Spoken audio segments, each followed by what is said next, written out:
Será que Jesus Cristo é Deus? Será que o Messias possui os mesmos atributos que o Pai?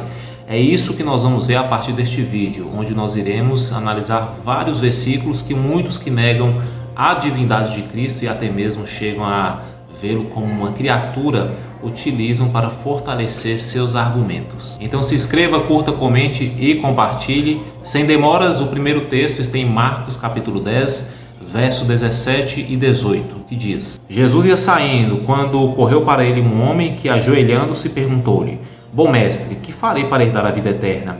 Respondeu-lhe Jesus: Por que me chamas bom? Ninguém é bom, senão um só, que é Deus. Muitos utilizam esse texto como se Jesus tivesse negado ser Deus quando ele disse: Ninguém é bom. Só que aqui Jesus ele não disse que ele não é bom. Aliás, em nenhum trecho das Escrituras nós vamos encontrar Jesus dizendo que ele não é bom. Mas antes de falarmos exclusivamente sobre isso, vamos para o contexto. Está escrito assim, olha: Jesus ia saindo quando correu para ele um homem que, ajoelhando-se, perguntou-lhe. Note que o jovem, além de correr, se ajoelhou diante de Cristo. A palavra ajoelhar vem do grego proskineo, que é traduzido muitas vezes em vários textos do Novo Testamento como adorar. Na tradição judaica, ajoelhar-se era associado à adoração e à oração, como visto em várias passagens no Antigo Testamento.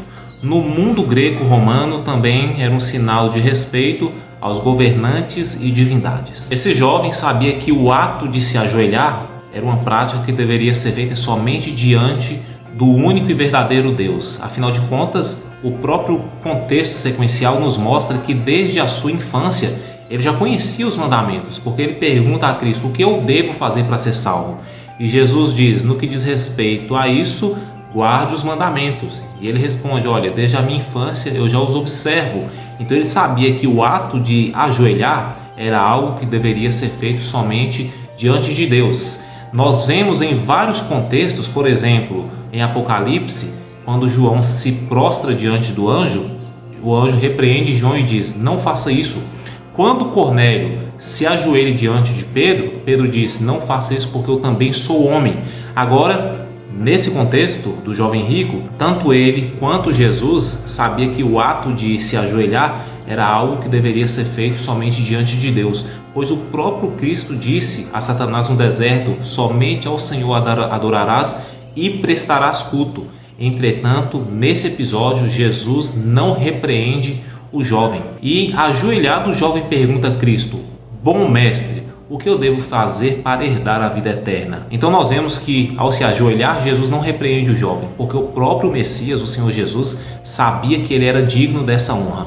Honra essa que era devida somente a Deus. Na sequência, o jovem pergunta: Didaskale agathos, professor bom ou bom mestre. Ao invés de responder diretamente à pergunta do jovem sobre a salvação, Cristo interrompe ele e já lança uma pergunta retórica, aquelas famosas perguntas provocativas para levar à repreensão ou reflexão que muitas vezes ele fazia. Por que você me chama de bom, de ágathos? O que significa essa palavra? Puro em essência, puro por natureza, bom, benéfico, virtuoso, intrinsecamente bom, bom por natureza, quer seja visto como tal ou não. A palavra grega ágathos é um adjetivo que denota principalmente aquilo que é bom em sua natureza e características e, portanto, benéfico em seus efeitos. É usada para descrever a bondade moral, a virtude e a natureza benéfica de ações, pessoas ou coisas.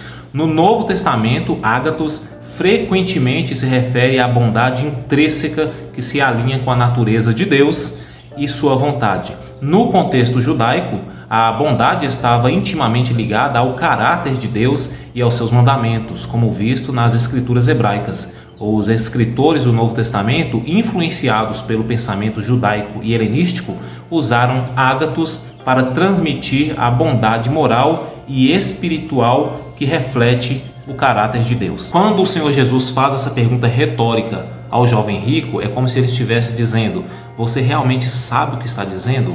Você está me chamando de bom e só Deus é bom. Então você está me chamando e me reconhecendo como Deus. A Bíblia nos mostra claramente que Jesus é absolutamente bom. Ele não cometeu erro, ele não cometeu pecado.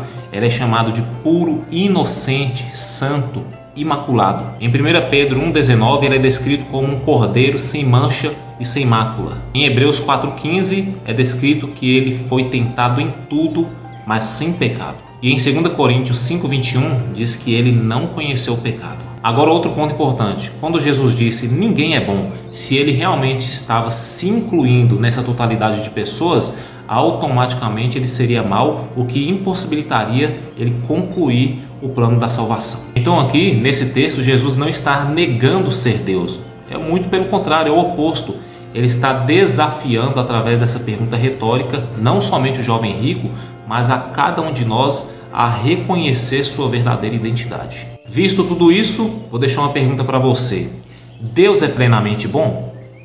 E Jesus é plenamente bom? Bom, vamos ficar por aqui. Agora que vimos o que esse texto quer dizer, não perca o próximo vídeo, onde nós vamos lá em João 14:28, onde Jesus disse: o Pai é maior do que eu. Nos vemos no próximo vídeo. Deus te abençoe. Até mais.